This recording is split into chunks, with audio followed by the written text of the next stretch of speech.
Hello मेरे प्यारे दोस्तों, कैसे हैं आप सब। उम्मीद करता हूँ आप सब बहुत अच्छे होंगे। तो बिना टाइम ख़राब करते हुए आइए चलते हैं अपने टॉपिक पर। पिछली वीडियो में हमने ट्रांसपीरेशन को देखा, पार्ट 1 और पार्ट 2। अगर आपने अब तक नहीं देखा है तो आप जाकर प्लेलिस्ट में देख सकते हैं। तो आइए टाइम को बिल्कुल ख़राब करते हुए पढ़ाई करते हैं। पिछली वीडियो में मैंने आपके साथ कुछ नाइंसाफ़ी की है, सबसे पहले हम उसे ठीक करते हैं। तो क्या हुआ था, मैंने लास्ट में लीव्स स्ट्रक्चर्स के नोट नहीं दिए थे, तो बस उसी गलती को सुधारने की कोशिश करते हैं। लीव्स स्ट्रक्चर यानी कि लीफ स्ट्रक्चर को हम इस वीडियो में देखेंगे। तो देखिए, बहुत ही सिंपल सी बात है। अगर आप मेरी बात से एग्री ना करें तो कमेंट में बता दीजिएगा। सिंपल सी चीज़ है कि अगर लीव्स फैली हुई हैं, ठीक है, पत्तियां अगर चौड़ी हैं, ठीक है, पत्ती अगर चौड़ी है तो उस पर ज़्यादा मात्रा में स्टोमेटा प्रेजेंट होंगे। कोई डाउट बिल्कुल नहीं होना चाहिए। तो पत्ती अगर चौड़ी है उस पर ज़्यादा मात्रा में स्टोमेटा प्रेजेंट होंगे, ठीक। अब स्टोमेटा ज़्यादा मात्रा में प्रेजेंट होंगे तो इसका मतलब कि ज़्यादा मात्रा में पानी को ट्रांसपिरेट करेंगे। पानी को ट्रांसपिरेट करेंगे, पौधे से पानी जल्दी से जल्दी ख़त्म हो जाएगा। मेरी बात समझ में आ गई होगी। तो ठीक है, जिन प्लांट्स की जो लीव्स होती है उनकी बाहरी सतह क्यूटिकल की मोटी लेयर होती है, ठीक, यानी कि उनकी बाहरी सतह मोटी होती है, उनमें ट्रांसपीरेशन की रेट कम होती है। क्यों? क्योंकि उनमें धूप और गर्मी को सहन करने की ज़्यादा शक्ति होती है। अब थोड़ा सा और जान लीजिए। कुछ प्लांट्स ऐसे होते हैं जो अपने अंदर ट्रांसपीरेशन की रेट को कम करने के लिए कई प्रकार के मॉडिफिकेशन कर लेते हैं, यानी कि चेंजेस कर लेते हैं, जिसकी वजह से प्लांट की लीव्स ट्रांसपीरेशन कम से कम कर सके, यानी कि प्लांट कम से कम ट्रांसपीरेशन कर सके। ऐसे कौन से पौधे होते हैं भैया, कहाँ से आए हैं पौधे? तो वो ज़ेरोफाइट प्लांट्स होते हैं। तो अगर हम ज़ेरो को ज़ीरो पढ़ें तो यानी कि जीरो पानी में, यानी कि कम पानी में उगने वाले प्लांट्स, जैसे कि आपने कैक्टस का नाम सुना होगा, कुछ नारियल के पेड़ दिखे होंगे ना। तो अब मैं आपको एक छोटी सी चीज़ बताना चाहता हूँ, माफ़ कीजिएगा आपका टाइम ख़राब करने के लिए, लेकिन आपके लिए देख लीजिए। अगर आपको हेल्पफुल ना लगे तो आप वीडियो को स्किप कर लीजिएगा। बहुत ही सिंपल सी चीज़ है। मैं आपको ये बताना चाहता हूँ कि बाद में आपको इस टॉपिक के लिए इतनी ज़्यादा तैयारी करनी पड़े या आप पेपर में जब ये आ जाए तो बहुत ज़्यादा सोचना पड़े, बिल्कुल नहीं। ऐसा तो बिल्कुल नहीं करना है। हमें इसकी इतनी अच्छी सी प्रिपरेशन कर लेनी है कि ये टॉपिक सुनते ही हमारे दिमाग में सब कुछ रिवाइज हो जाए।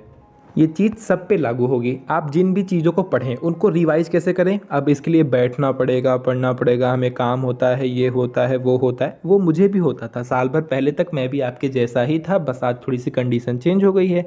तो आप मेरी कंडीशन को फॉलो करते हुए अपनी कंडीशन लागू कीजिएगा। तो चलिए देखते हैं कैसे आगे के 2 मिनट में मैं इन पूरी चीज़ों को रिवाइज करता हूँ, पूरी चीज़ों को, ठीक है। घूमते फिरते नाचते गाते आप जैसे मन तैसे कर सकते हैं। तो सबसे पहले हमने ट्रांसपीरेशन पढ़ा, तो उस ट्रांसपीरेशन की सबसे पहले डेफिनेशन को रिवाइज करिए। क्या है? सिंपल सी चीज़ है कि जो प्लांट हैं वो अपने एरियल पार्ट जैसे कि लीव्स, स्टेम, इसके थ्रू वाटर को वाटर वेपर की फॉर्म में चेंज करने की प्रोसेस ट्रांसपीरेशन कहलाती है। इसको हम नेसेसरी इविल भी कहते हैं। अब देखिए, रिवाइज में सब कुछ नहीं बोला जाता, सिर्फ इम्पॉर्टेंट टॉपिक को बोला जाता है, ना कि पूरी चीज़ों को। फिर इसके बाद हमने पढ़ा काइंड्स ऑफ ट्रांसपीरेशन, जहाँ पे हमने देखा कि ट्रांसपीरेशन 3 प्रकार का होता है। कौन कौन सा? क्यूटिकुलर ट्रांसपीरेशन, लेंटिकुलर ट्रांसपीरेशन और स्टोमेटल ट्रांसपीरेशन। क्यूटिकुलर में हमने ये जाना कि इसमें ट्रांसपीरेशन क्यूटिकल के थ्रू होता है, लेंटिकुलर में लेंटिकल के थ्रू और स्टोमेटल में स्टोमेटा के थ्रू।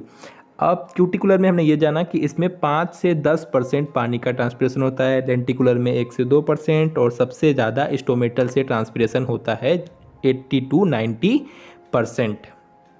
अब हमने इसके बाद क्या पढ़ा? अब हमने इसके बाद पढ़ा कि कौन कौन से ऐसे फैक्टर हैं जो ट्रांसपीरेशन को अफेक्ट करते हैं। तो उसमें हमने जाना कि 2 प्रकार के फैक्टर होते हैं, एक इंटरनल फैक्टर, एक एक्सटर्नल फैक्टर। तो एक्सटर्नल फैक्टर में हमने 5 चीज़ें देखी। कौन कौन सी? Light, atmospheric temperature, atmospheric humidity, wind velocity, solar radiation, atmospheric pressure. आप और भी टॉपिक डाल सकते हैं। अच्छा, सोलर रेडिएशन बहुत ही सिंपल टॉपिक है क्योंकि वो सेम का सेम टेम्परेचर के ऊपर डिपेंड करता है, क्योंकि जैसे सोलर रेडिएशन आती है पत्तियों पे पड़ती है, जिसकी वजह से पत्तियों की हीट, गर्मी बढ़ती है, यानी कि टेम्परेचर बढ़ता है और वो ज़्यादा से ज़्यादा मात्रा में पानी को ट्रांसपीरेट करते हैं। इसके बाद हमने इंटरनल फैक्टर पढ़ा, उसमें हमने 3 टॉपिक पढ़ी, स्टेम, लीफ और रूट मतलब जड़, तना, पत्ती, और उसके थ्रू भी जाना कि स्टेम क्या करता है, लीफ क्या करता है और रूट क्या करती है। ठीक, इस तरीके से आप इसका रिवीजन कर सकते हैं। कोई कठिनाई हो रही है? बिल्कुल नहीं, आप बहुत आसानी से चीज़ों को याद भी कर लेंगे और कोई भी कॉपी किताब इन चीज़ों की ज़रूरत नहीं पड़ेगी और आपका पूरा रिवीजन भी हो जाएगा। अब चलते हैं हम अपनी आज की टॉपिक यानी कि स्टोमेटा पर, क्योंकि स्टोमेटा से भी काफ़ी क्वेश्चन आते हैं, जैसे closing and opening stomata, stomata का स्ट्रक्चर, या कभी कभी सिर्फ स्टोमेटल ट्रांसपीरेशन भी पूछ देता है। तो आज हम स्टोमेटा के बारे में जानेंगे। तो आइए हम स्ट्रक्चर ऑफ स्टोमेटा को देखते हैं। इसे हम चित्र के माध्यम से समझेंगे। स्ट्रक्चर ऑफ स्टोमेटा यानी कि स्टोमेटा का बनावट। तो देखिए, लीव्स की जो अपर लेयर होती है यानी कि ऊपरी लेयर, उस पे बहुत सारी स्मॉल साइज के मैनी पोर्स यानी कि स्मॉल साइज के बहुत सारे होल पाए जाते हैं, जिसे स्टोमेटा कहते हैं।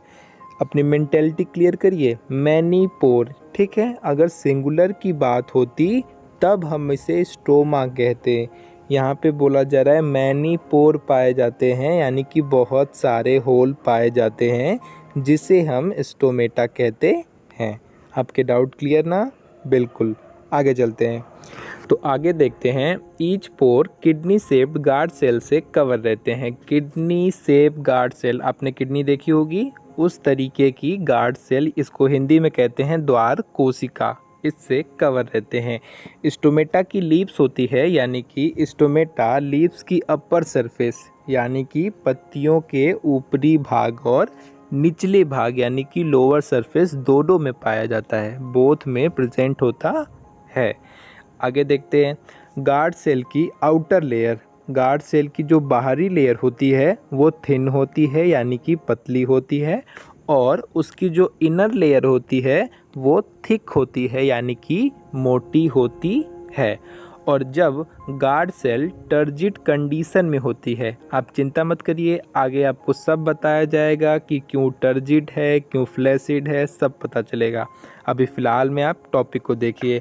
तो जब गार्ड सेल टर्जिड कंडीशन में होती है तब यह ओपन हो जाती है, और जब ये फ्लैसिड कंडीशन में यानी कि पिचकी हुई अवस्था में या फ्लैट कंडीशन में यानी कि चपटी अवस्था में होती है तब ये क्लोज हो जाती है। टर्जिड होती है तो ओपन हो जाती है। टर्जिड मतलब फूलना, जब फूली अवस्था में होती है तब ओपन हो जाती है, और जब फ्लैसिड कंडीशन में होती है तब ये क्लोज हो जाती है। गार्ड सेल में न्यूक्लियस एंड क्लोरोप्लास्ट दोनों प्रेजेंट होते हैं। तो चलिए इसे एक बार हम फिर से ध्यान से समझने की कोशिश करते हैं। सबसे पहले कि लीव्स होती है यानी कि पत्तियां, उनकी जो अपर लेयर होती है, जो उनकी सरफेस होती है, उस पर बहुत स्मॉल साइज के बहुत सारे होल होते हैं, ठीक है, बहुत सारे छिद्र होते हैं, जिसे हम स्टोमेटा कहते हैं। ध्यान दीजिएगा, बहुत सारे होते हैं इसीलिए इसे स्टोमेटा कहते हैं। अगर सिंगुलर की बात करेंगे तब हम इसे स्टोमा कहेंगे। ईच पोर यानी कि किडनी शेप्ड गार्ड सेल से कवर्ड रहती है। जो इसका पोर होता है वो किडनी शेप्ड, किडनी के जैसी संरचना वाले गार्ड सेल से कवर्ड रहता है। ठीक, आगे, स्टोमेटा लीव्स के अपर एंड लोअर बोथ सरफेस पर पाई जाती है। अपर में भी पाई जाती है और लोअर सरफेस पे भी पाई जाती है, लेकिन सबसे अधिक लोअर सरफेस पे पाई जाती है यानी कि लोअर सरफेस पर स्टोमेटा की संख्या अधिक होती है। आपके सारे डाउट एक एक करके क्लियर हो जाने चाहिए। तो जो गार्ड सेल की आउटर लेयर होती है वो थिन होती है यानी कि पतली लेयर होती है। गार्ड सेल की बाहरी लेयर पतली होती है और इनर लेयर मोटी होती है। गार्ड सेल के बाहर सब्सिडरी सेल पाई जाती है।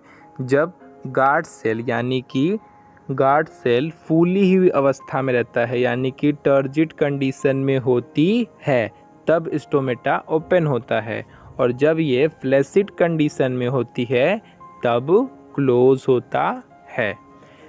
और सबसे लास्ट में गार्ड सेल में nucleus and chloroplast both present होते हैं। आप इनमें अभी और भी बहुत कुछ लिख सकते हैं, लेकिन आप जब आगे इसे पढ़ेंगे तो आप उनमें से निकाल के यहाँ पर ऐड करके अपनी इन चीज़ों को और बड़ा कर सकते हैं। वरना ऐड करने के तो आप इसकी साइज़ भी लिख सकते हैं कि इसकी लेंथ 10 से 40 एंगस्ट्रॉम होती है और इसकी चौड़ाई यानी कि ब्रेथ होती है वो 3 से लेके 10 एंगस्ट्रॉम तक होती है। इसके अलावा आप ये भी लिख सकते हैं कि दिन के समय में जो स्टार्च होती है वो शुगर में कन्वर्ट हो जाती है और रात के समय में जो शुगर होती है वो स्टार्च में कन्वर्ट हो जाती है, और इसी की वजह से स्टोमेटा का खुलना और बंद होना डिपेंड करता है। जब रात में स्टार्च की मात्रा ज़्यादा होती है तब स्टोमेटा क्लोज हो जाता है। तो आप ऐसे बहुत कुछ लिख सकते हैं। अब हम चलते हैं अपने नेक्स्ट टॉपिक यानी कि mechanism of closing and opening stomata, यानी कि स्टोमेटा का खुलना और बंद होना किसके ऊपर डिपेंड करता है। इसके ऊपर कई सारी थ्योरीज दी गई हैं। उन थ्योरी में हम जो सबसे लास्ट वाली थ्योरी पढ़ेंगे, लेविट थ्योरी, वो काफ़ी इम्पॉर्टेंट है। बाकी थ्योरीज को हम अगली वीडियो में ऊपर से जान लेंगे। अब देखते हैं कि कैसे स्टोमेटा और खुलता और बंद होता है। तो हम जानते हैं कि स्टोमेटा का फॉर्मेशन 2 स्पेशल साइज के गार्ड सेल से हुआ है, यानी कि द्वार कोशिकाओं से हुआ है। यानी स्टोमेटा स्पेशल साइज के गार्ड सेल से मिलकर बना है। जब स्टोमेटा ओपन होता है यानी कि जब स्टोमेटा खुला हुआ होता है तब गार्ड सेल टर्जिड कंडीशन में होती है। टर्जिड यानी कि फूली हुई अवस्था में। और जब स्टोमेटा क्लोज होता है तब गार्ड सेल फ्लैसिड कंडीशन में होती है, यानी कि चपटी अवस्था में। ये हमें एक चीज़ बता रही है। क्या बता रही है? कि अगर स्टोमेटा ओपन है इसका मतलब है कि गार्ड सेल टर्जिड कंडीशन में है, और अगर स्टोमेटा क्लोज है तो इसका भी मतलब है कि गार्ड सेल फ्लैसिड कंडीशन में है, यानी कि चपटी अवस्था में, यानी कि पिचकी हुई अवस्था में है। ये मेंटेलिटी क्लियर कीजिए। पूरा ओपनिंग क्लोजिंग स्टोमेटा ख़त्म। तो चलिए आगे देखते हैं। स्टोमेटा का ओपन एंड क्लोज होना गार्ड सेल के टर्जिड एंड फ्लैसिड होने की कंडीशन के ऊपर डिपेंड करता है। ये बात हमें समझ में आ गई। अगर स्टोमेटा ओपन है या क्लोज है, ये कंडीशन किसके ऊपर डिपेंड करती है? गार्ड सेल के फ्लैसिड या टर्जिड होने के ऊपर डिपेंड करती है। अब आगे देखते हैं। तो देखिए, जो गार्ड सेल की इनर वॉल होती है वो थिक होती है। थिक यानी कि मोटी होती है, और नॉन इलास्टिक नेचर की होती है। नॉन इलास्टिक नेचर यानी कि उसमें उतना ज़्यादा स्प्रेड या स्ट्रेच नहीं आ सकता है। आप उसको बहुत ज़्यादा मोड़ नहीं सकते हैं। और जो इसकी आउटर वॉल होती है यानी कि बाहरी दीवार, वो थिन और इलास्टिक नेचर की होती है, यानी कि पतली और इलास्टिक, यानी कि आप उसको कितना भी खींचेंगे उसमें तनाव उत्पन्न हो सकता है। इसलिए इसमें स्ट्रेच और स्प्रेड पॉसिबल है। ठीक, तो जब ये गार्ड सेल अपने आसपास के जो सेल हैं उनसे वाटर को एब्जॉर्ब करता है, वाटर को अवशोषित करता है, तो उसकी वजह से जो गार्ड सेल है वो टर्जिड हो जाती है। क्यों? टर्जिड मतलब फूल जाती है। तो पानी को एब्जॉर्ब करता है, इसकी वजह से वो फूल जाता है। सिंपल सी बात है, कोई दिमाग लगाने वाली कोई बात नहीं है। पानी को एब्जॉर्ब किया, इस वजह से वो टर्जिड हो जाता है। जिसके कारण अब इसकी वजह से पानी को एब्जॉर्ब करने की वजह से वो टर्जिड हो जाता है, और इसकी वजह से उसका टर्गर प्रेशर बढ़ जाता है। और ये टर्गर प्रेशर गार्ड सेल की जो आउटर वॉल है उसके ऊपर एक प्रेशर डालता है। अब देखिए, इनर वॉल पे नहीं डाल सकता है। क्यों? क्योंकि वो मोटा भी है और नॉन इलास्टिक नेचर का है, आपको पता ही है। अब ये तो आपको पता ही होगा कि हम हमेशा प्रेशर मजबूत की तरफ नहीं, कमज़ोर की तरफ लगाते हैं। तो बस वही हाल स्टोमेटा में भी है। चलिए आगे देखते हैं।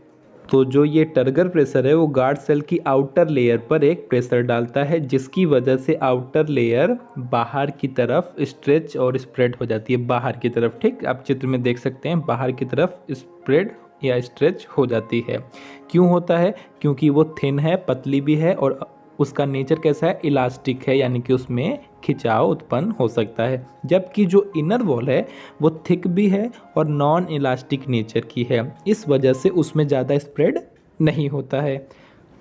अब आउटर वॉल पे जो प्रेशर इंक्रीज़ होने की वजह से, अब आउटर वॉल पे प्रेशर इंक्रीज हो चुका है, तो इसकी वजह से आउटर वॉल बाहर की तरफ खिंचावट प्रोड्यूस हो चुकी है, उसमें खिंचावट उत्पन्न हो गई है, जिसकी वजह से इनर वॉल पे भी हल्का सा प्रेशर बाहर की तरफ लगता है। आप चित्र में देख सकते हैं बाहर की तरफ उसमें भी हल्का सा प्रेशर लगता है, स्ट्रेच हो जाता है, वो हल्का सा स्ट्रेच हो जाता है, क्योंकि नॉन इलास्टिक नेचर का है तो ज़्यादा तो स्प्रेड होगा नहीं, तो वो हल्का सा स्ट्रेच होता है। उसी की वजह से, उसी के परिणाम स्वरूप स्टोमेटा ओपन हो जाता है। अगर ना समझ में आए आप मुझे बोलिएगा, मैं अगली वीडियो में आपको उसे और अच्छे से एक्सप्लेन कर दूंगा पूरे चित्र के साथ। अभी भी आपको डायग्राम के साथ ही एक्सप्लेन किया जा रहा है, पर आगे और अच्छे से एक्सप्लेन किया जाएगा। आगे देखते हैं। अब ये ओपन तो हो गया, तो अब क्लोज भी होना है, तो क्लोजिंग का मेथड देखिए। अच्छा सुनिए, आपका थोड़ा कॉन्सेप्ट और क्लियर कर दूं। जो हम अभी थिक और थिन या स्प्रेड और स्ट्रेच की बात कर रहे थे, एक कॉपी लीजिए, ठीक है, उस कॉपी को मोड़ने की कोशिश कीजिए, देखिए उसको कम प्रेशर में, कम दबाव में आप मोड़ पा रहे हैं, नहीं मोड़ पाएंगे। वहीं एक पन्ना लीजिए, उसको मोड़ने की कोशिश कीजिए, देखिए आप उसको कम प्रेशर में ही मोड़ पाएंगे। बस सेम कॉन्सेप्ट इस पर भी अप्लाई होता है। कॉन्सेप्ट क्लियर, कभी याद करने की ज़रूरत नहीं पड़ेगी। तो अब देखिए अपनी पुरानी चीज़ों को, यहाँ पर ओपन हो चुका था, गार्ड सेल ओपन हो गया है, यानी कि स्टोमेटा ओपन हो चुका है। क्यों? क्योंकि उसका टर्गर प्रेशर इंक्रीज हुआ था, जिसकी वजह से उसकी बाहरी दीवारों पे प्रेशर हुआ, जिसकी वजह से वो बाहर की तरफ खींची, उसकी वजह से इनर वॉल भी हल्का सा स्ट्रेच हुई और उसके परिणाम स्वरूप स्टोमेटा ओपन हो गया। अब जब स्टोमेटा डिक्रीज़ होने की बात आती है, तब जो उसका टर्गर प्रेशर होता है वो धीरे धीरे घटना स्टार्ट होता है। तो जब टर्गर प्रेशर घटना स्टार्ट होता है, उसके वजह से उसकी टर्जिडिटी भी घटनी स्टार्ट होती है। ठीक, इसके फलस्वरूप क्या होता है, जो गार्ड सेल होता है वो अपनी वापस से ओरिजिनल कंडीशन यानी कि अपनी नॉर्मल स्टेट में आने लगता है। यानी कि जो वो गार्ड सेल फूला हुआ था, अब वो पिचकने लगता है, यानी कि फ्लैसिड होने लगता है। अब ऐसी कंडीशन में क्या होगा, जो उसका टर्गर प्रेशर होता है वो बिल्कुल डिक्रीज हो जाता है, यानी कि 0 पर पहुंच जाता है। बात समझे? जो टर्गर प्रेशर इंक्रीज था, जब वो डिक्रीज होता है तो जो गार्ड सेल होती हैं वो वापस से अपनी ओरिजिनल कंडीशन में आ जाती हैं। कितनी सिंपल सी चीज़ है। जब टर्गर प्रेशर इंक्रीज था तब गार्ड सेल ओपन था, जब वो टर्गर प्रेशर डिक्रीज होता है तो गार्ड सेल अपनी वापस से ओरिजिनल कंडीशन यानी कि फ्लैसिड अवस्था में आने लगती हैं। अब आप अच्छे से समझ गए होंगे, बाकी नोट्स तो मैंने आपको दे ही दिए हैं, चित्र से आप देख ही सकते हैं, बस आपके कॉन्सेप्ट क्लियर। तो फिर आइए तो एक बार और देख लिया जाए, क्या है भैया, क्या कैसे खुल बंद हो रहा है। चित्र ध्यान से देखिए। तो क्या होता है, जब टर्गर प्रेशर, पहले क्या होता है, पानी को एब्जॉर्ब करने की वजह से पानी आसपास की सेल से एब्जॉर्ब करता है, जिसकी वजह से वो टर्जिड हो जाता है, गार्ड सेल टर्जिड हो जाता है। टर्जिड यानी कि फूल जाता है, फूलने की वजह से उसका टर्गर प्रेशर इंक्रीज हो जाता है। टर्गर प्रेशर आउटर वॉल पे एक प्रेशर लगाता है, जिसकी वजह से वो बाहर की तरफ स्ट्रेच होता है। तो जब आउटर वॉल बाहर की तरफ स्ट्रेच होती है तो उसके साथ साथ इनर वॉल भी हल्की सी बाहर की तरफ स्ट्रेच होती है। आगे अब बाहर की तरफ स्ट्रेच हुई, इसके परिणाम स्वरूप स्टोमेटा ओपन हो जाता है। और वहीं जब स्टोमेटा क्लोजिंग की बात आती है तो सिंपल सी चीज़ है, अब जब टर्गर प्रेशर उसका डिक्रीज़ होना स्टार्ट होता है तो टर्गर प्रेशर के डिक्रीज़ होने के साथ साथ जो गार्ड सेल हैं वो वापस से अपनी ओरिजिनल स्टेट में आना स्टार्ट हो जाते हैं, अपनी ओरिजिनल कंडीशन में आना स्टार्ट हो जाते हैं, जिसकी वजह से वो फ्लैसिड हो जाते हैं। यानी कि फ्लैसिड होने का मतलब चिपटी हो जाते हैं, और चिपटा होने का मतलब स्टोमेटा क्लोज हो जाता है, यानी कि गार्ड सेल बंद हो जाता है। अब इसमें क्या होता है, जब टर्गर प्रेशर डिक्रीज हो जाता है यानी कि बिल्कुल 0 हो जाता है, तब स्टोमेटा टोटली क्लोज हो जाता है। यानी कि टर्गर प्रेशर का ही सब खेल है, टर्गर प्रेशर समझ लिया, कहानी ख़त्म। अगर आपको हमारी वीडियो पसंद आती है तो इसे लाइक शेयर सब्सक्राइब करें और इसे ज़्यादा से ज़्यादा अपने दोस्तों में शेयर करें, ताकि उन्हें भी अच्छे नोट्स मिल सके और उन्हें उतना भटकना ना पड़े।